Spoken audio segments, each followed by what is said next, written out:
दोस्तों नमस्कार, सत श्री अकाल, आदाब। मैं हूं राहुल राय गुप्ता, इंटरनेशनल प्राइवेट डिटेक्टिव और founder and CEO of detective गुरु। दोस्तों यह वीडियो पूरा देखिए, हो सकता है आपका यह थोड़ा सा वक्त आने वाले बुरे वक्त को रोक सके, क्योंकि हम अपने हर वीडियो में एक अहम मुद्दे पर बात करते हैं और वादा है मेरा, इस वीडियो को पूरा देखने के बाद आप अपने दोस्तों को यह वीडियो शेयर करने से खुद को रोक नहीं पाएंगे। तो चलिए शुरू करते हैं। राहुल सर, आजकल फेक वीजा के बहुत सारे केसेस आ रहे हैं, इसी को लेकर हमारे कुछ सवाल है। जी, पहला सवाल है, फेक वीजा क्या होता है? जनरली वीज़ा का मतलब जो है, वीज़ा जो है वो पासपोर्ट पे लगता है और पासपोर्ट वीज़ा का मतलब है बेसिकली किसी देश में आप दूसरे देश में जाना चाहते हो तो वहाँ जाने के लिए आपको वीज़ा की ज़रूरत पड़ती है। तो फेक वीज़ा जो होता है, जब हम उस एम्बेसी से वीज़ा ना लगवा करके कुछ फ्रॉड लोगों के चक्कर में पड़ जाते हैं, ठगों के चक्कर में पड़ जाते हैं, तो वो हमें लालच देते हैं कि हम आपका वीज़ा लगवा देंगे, कम पैसे में लगवा देंगे और ग्रांटेड वीज़ा लगवा देंगे। तो वो ऐसा करते हैं, लेकिन कुछ लोगों का जो है केस कमज़ोर होता है, उनको लगता है कि उनका वीज़ा नहीं लग पाएगा, लेकिन उन्होंने जाना है, या तो घूमने जाना है, या फिर कोई जॉब करने जाना है, या कोई बिज़नेस करने जाना है, या कोई भी ऐसा काम करने जाना है जिससे कि उनको लगता है कि वो पैसा कमा सकते हैं वहाँ पे विदेश जा कर के। तो इस वजह से वो ऐसे दलालों के चक्कर में पड़ जाते हैं, ऐसे ठगों के चक्कर में पड़ जाते हैं, जो कि बहुत सारे पैसे लेकर के फेक वीज़ा उनका लगवा देते हैं, लेकिन वो फेक वीज़ा बाद में फिर पकड़ा भी जाता है। ऐसी एजेंसियां लोगों को कैसे अपने जाल में फंसाती है? जनरली तो कई बार क्योंकि जो जाना चाहते हैं तो वो इधर उधर देखते रहते हैं, सोशल मीडिया के थ्रू ज़्यादातर अभी जो मैं देख रहा हूँ, सोशल मीडिया के थ्रू वो अपने विज्ञापन देते हैं अलग अलग नाम से, तो लोग देखते हैं, अट्रैक्ट होते हैं, क्योंकि जो विज्ञापन होते हैं वो बहुत अट्रैक्टिव होते हैं, उससे अट्रैक्ट होकर लोग उनको संपर्क करते हैं और इस तरीके से वो उनके जाल में फंसते चले जाते हैं। सर, पढ़े लिखे लोग भी गलत तरीके से वीजा क्यों लेना चाहते हैं? देखिए, इसमें पढ़ाई लिखाई का बहुत ज़्यादा कोई रोल नहीं है, समझदारी से एक पढ़ा लिखा व्यक्ति भी बेवकूफ़ी करता है और एक अनपढ़ पर्सन भी जो है वो समझदार हो सकता है। तो मेरा ये मानना है कि जब हम अपने के लिए कोई लालच करते हैं, हम थोड़े लालची होते हैं, या हमें हमारा केस जैसे मैंने पहले बताया कमज़ोर होता है, हमें लगता है कि हमें वीज़ा सही तरीके से नहीं मिलेगा, या हम ऐसे किसी देश में जाना चाहते हैं यहाँ पे हमारी ज़्यादा ज़रूरत है नहीं है, या हमारी क्वालिफ़िकेशन या हमारा जो एक्सपीरियंस है वो वैसा नहीं है कि हमें वहाँ पे जॉब मिल सकती है, या आपने किसी विदेशी कंपनी में जॉब के लिए इंटरव्यू दिया, ऑनलाइन इंटरव्यू दिया, बट आप बहुत कोशिशों के बाद भी पास नहीं हो पाए, तो आप सोचते हो कि नहीं, मेरे को विदेश तो जाना ही, आप अपना सपना बना के बैठते हो उसको।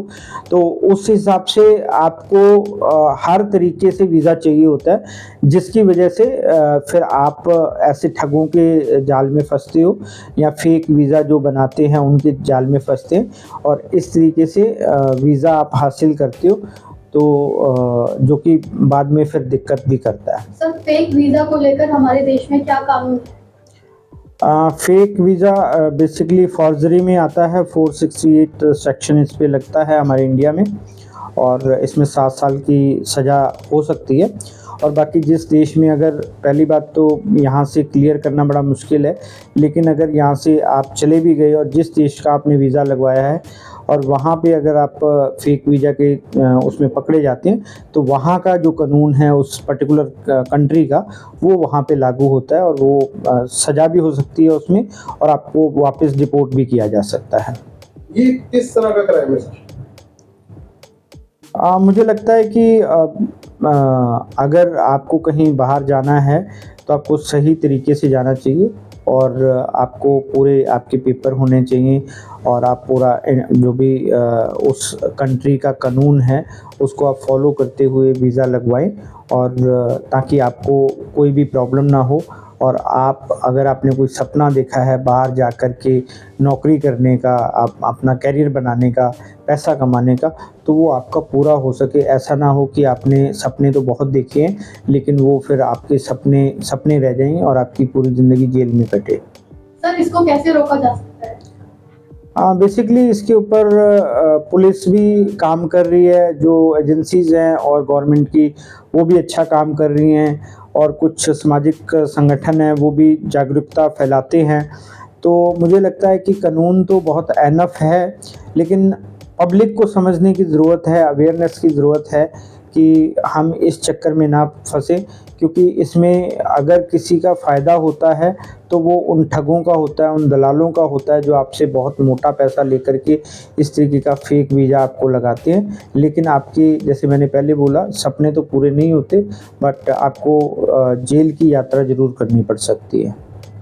सर, लोग विदेश जाने के लिए इतने उतावले क्यों होते हैं कि घर जमीन तक बेच देते हैं? विदेशों का जो आकर्षण मूवीज़ में दिखाया जाता है, और हम हॉलीवुड मूवीज़ देखते हैं, बॉलीवुड मूवीज़ में भी देखते हैं कि विदेशों का जो आकर्षण है, अट्रैक्शन है, वो बहुत ज़्यादा होता है। हमें लगता है कि विदेश में जाके ही पैसा कमाया जा सकता है, हमारे देश में कोई फ्यूचर नहीं है।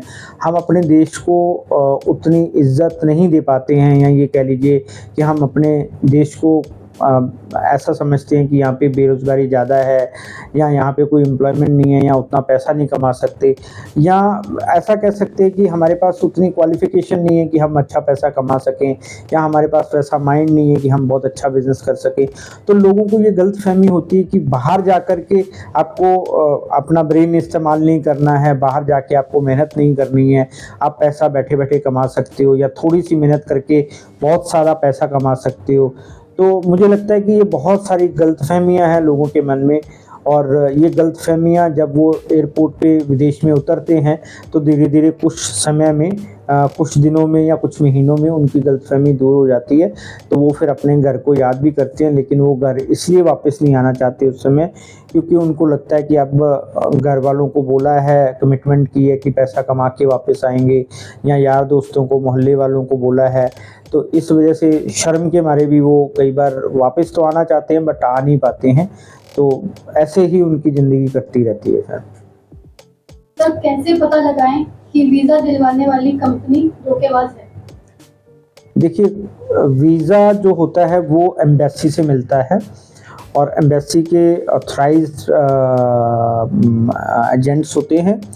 अगर आपको वीज़ा चाहिए तो आप एम्बेसी की पर्टिकुलर उस कंट्री की एम्बेसी की साइट पे जा सकते हैं। तो वहाँ पे आपको रूल रेगुलेशन सारे मिल जाते हैं, आपकी क्या क्वालिफ़िकेशन होनी चाहिए। अगर वीज़ा अलग-अलग टाइप के होते हैं, आप घूमने जाना चाहते हैं, आप बिज़नेस करना चाहते हैं वहाँ पे, आप जॉब करना चाहते हैं, आपकी क्या क्वालिफ़िकेशन है, उसके बेस पे आपको क्या जॉब मिल सकती है, आपका क्या एक्सपीरियंस है, उसके बेस पे आपको क्या जॉब मिल सकती है। तो पहले आप ये तय करें कि आपको वीज़ा किस लिए चाहिए, आप क्यों विदेश जाना चाहते हो। आप इसको अच्छे से वैल्यूएट करें, अपनी क्वालिफ़िकेशन को, अपने एक्सपीरियंस को, अपनी पर्सनैलिटी को, सारी चीज़ों को, कि आप वहाँ पे कैसे रहेंगे, क्या पैसा कमाएँगे, कितना काम करेंगे। तो उसके बाद जब आप कंट्री डिसाइड करते हैं कि किस कंट्री में जाना है, तो उस कंट्री की वेबसाइट पे जा कर के आप देख सकते हैं कि जो वीज़ा आपको चाहिए वो उसके लिए क्या-क्या रिक्वायरमेंट है, क्या-क्या क्वालिफ़िकेशंस है, तो क्या-क्या डॉक्यूमेंटेशन पूरी करनी है, तो क्या आप उसके लिए एलिजिबल हैं या नहीं है। तो जब आप ये सारी चीज़ें देखेंगे तो आपको पता चलेगा कि आप एलिजिबल हैं या नहीं है। अगर हैं तो आप डायरेक्ट एम्बेसी की साइट पे जाके या वीज़ा एजेंट से मिल कर के आप अप्लाई कर सकते हैं। जो भी वीज़ा एजेंट होगा वो आपको कुछ गलत नहीं बताएगा, वो आपसे बहुत ढेर सारे पैसे नहीं मांगेगा। जो वीज़ा की फ़ीस होती है, जो लीगल फ़ीस होती है, वही वो आपसे डिमांड करेगा। उसके ऊपर थोड़ा बहुत पैसा जो उसको एक सर्विस चार्जेस उसको चाहिए होते हैं वो लेगा, और वो आपका वीज़ा अप्लाई कर देगा, और आपका जो एक प्रोसीजर के थ्रू वीज़ा अप्लाई करेगा, आपसे सारी डिटेल भी लेगा वो, और आपको उसकी रिसिप्ट भी देगा जो भी पैसा ले रहा है, और एम्बेसी को वो पे कर रहा है वीज़ा के लिए। तो वो सारा कुछ इस तरीके से चलता है। तो इससे पता चल जाएगा आपको कि सामने वाला फेक है या आपको जेन्युइन वीज़ा दे रहा है वो। सर, आप यंगस्टर को क्या सलाह देना चाहेंगे? मैं ये सलाह देना चाहता हूँ, जो भी ये वीडियोज़ देख रहे हैं, कि विदेश जाने की धुन में आप इतने मस्त ना हो जाएं, इतने आप पगला ना जाएं कि आप इंडिया जैसे खूबसूरत कंट्री को आप निगलेक्ट करें। पहले आप यहाँ पे देखें कि आपके पास क्या पॉसिबिलिटी है, आप क्या अपना कैरियर यहाँ नहीं बना सकते। आपको विदेश क्यों जाना है? क्योंकि विदेश जाने के आपको फ़ायदे तो नज़र आते हैं, लेकिन कोई भी उनके नुकसान के बारे में नहीं सोचता। आप अपने परिवार को छोड़ के जाते हैं, आप अपने दोस्तों को छोड़ के जाते हैं, आप अपने देश को छोड़ के जाते हैं, और वहाँ से आपको क्या-क्या मिलता है, उसके बदले में आप जब कंपेयर करेंगे तो आपको जो मिल रहा है वो बहुत कम लगेगा। तो मुझे लगता है कि कोशिश करनी चाहिए, पहली आपकी ये कोशिश होनी चाहिए कि आप अपने देश में रह के अच्छा काम कैसे करें, आप अपनी क्वालिफ़िकेशन बढ़ाएं, अपना एक्सपीरियंस बढ़ाएं, अपने स्किल्स बढ़ाएं। तो यहाँ पे भी बहुत पैसा है, आप यहाँ पे भी बहुत अच्छा काम कर सकते हैं। इतने सारे लोग हैं, काम कर रहे हैं, बहुत पैसा कमा रहे हैं, बहुत अच्छा अपना बिज़नेस बना रहे हैं। लेकिन अगर फिर भी आपको लगता है कि आप विदेश जा सकते हैं, विदेश जाके आप अच्छा काम कर सकते हैं, तो आप एक सही तरीके से विदेश जाएं और अपने घर वालों की रज़ामंदी से जाएं और उनके आशीर्वाद के साथ, उनके प्यार के साथ, उनकी दवाओं के साथ जाएं आप, और आप अच्छा करें। वहाँ पे फेक वीज़ा के चक्कर में ना पड़ें और किसी ऐसे एजेंट से के चक्कर में ना पड़ें जो आपको फेक वीज़ा का लालच दे, या आपके पेपर पूरे नहीं हैं तो वो आपके पेपर पूरे करवाने का लालच दे, या फेक पासपोर्ट के चक्कर में ना पड़े, या फेक टिकट के चक्कर में ना पड़े। ऐसा ना हो कि कल को आपको इन सब चीज़ों की वजह से प्रॉब्लम हो जाए। आप अपना कैरियर बनाना चाहते हैं, बट ऐसा ना हो कि आप कैरियर बनाने के चक्कर में जेल पहुंच जाएं। सर, फेक वीजा से बचने के लिए आपके क्या सुझाव?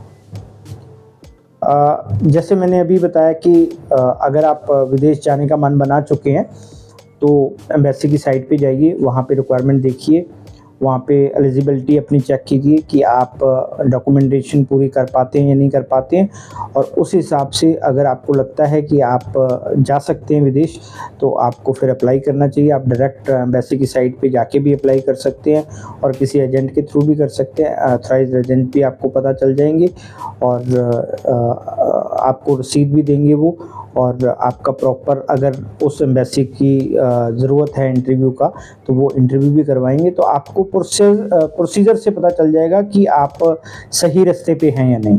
तो कुछ बातों का अगर आप ख्याल रखेंगे तो आप फेक वीज़ा के चक्कर में नहीं पड़ेंगे।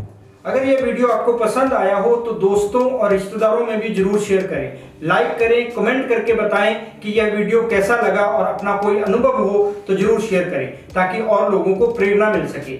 अगर अभी तक आपने हमारा चैनल सब्सक्राइब नहीं किया तो कर लीजिए ताकि आपको इसी तरीके के और वीडियो मिलते रहें और हमें ऐसे वीडियो बनाने के लिए प्रोत्साहन मिले। अपना कीमती वक्त देने के लिए दिल की गहराइयों से आपका आभार। मिलते हैं अगले वीडियो में। जय हिंद।